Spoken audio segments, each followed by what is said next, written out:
When I'm in the forest, I feel calm. I feel connected to something much bigger than not only myself, but also my species.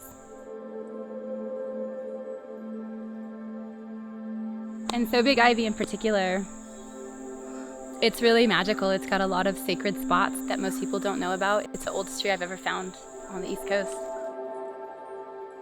Easier to just take some space to breathe and be on your own. Going to a place that's just stable and calming, it's very nice. For me, the woods really feel like home. It's just so different, like it kind of feels like you're in another land here. It makes you feel like you're free.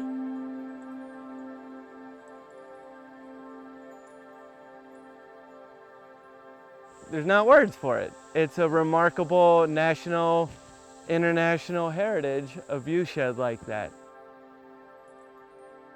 The importance of Big Ivy in particular is there's a lot of water there. That water feeds this whole watershed where so much life lives, not just human life, but animal life. 100% of our watershed is, you can see it. It takes more than what exists within the bounds of a property for a farmer to have a chance in the mountains. It seems to me that whatever happens here needs to honor the intimacy of the relationship between people that have been here for generations and how it has guided and supported their lives.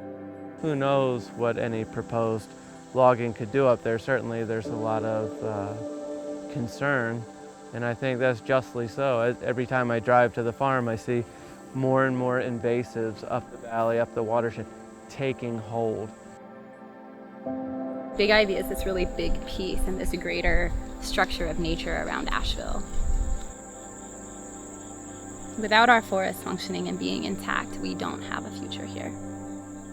And that's what Big Ivy is to me. It's a symbol of hope for the future, that if our people who are in charge can make a decision now for the next 30 years to say, yeah, we're going to protect this, so that the East Coast can start to say, yes, we value wildness. Yes, we value old growth forests. Yes, we're going to set aside these stands that we're not going to touch, not for 30 years, but not for 300 years.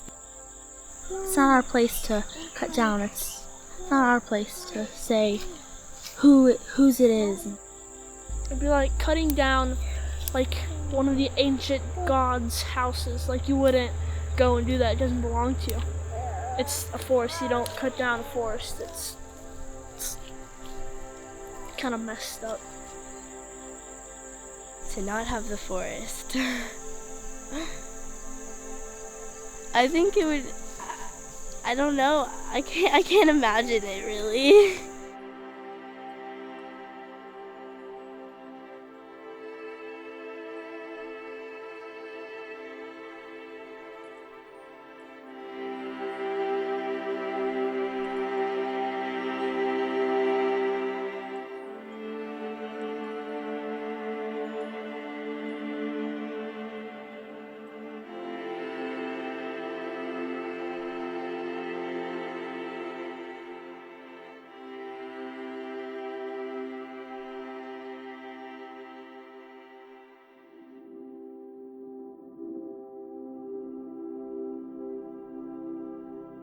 That's what we have here. We have abundant food, abundant medicine, and abundant water. And there's such a great abundance that if our forest commissioners and people could just see that, they could see that the legacy they're leaving for their grandchildren is an intact forest, is a place for them to come. And if we really prioritize things, within 100 years or 200 years, we could have intact old growth forests all through the East again. And that would be amazing. That would be really nice. But if us doing this could help influence keeping all of those mountains in a stable environment for the next generation, well, that would make a whole lot more sense to me.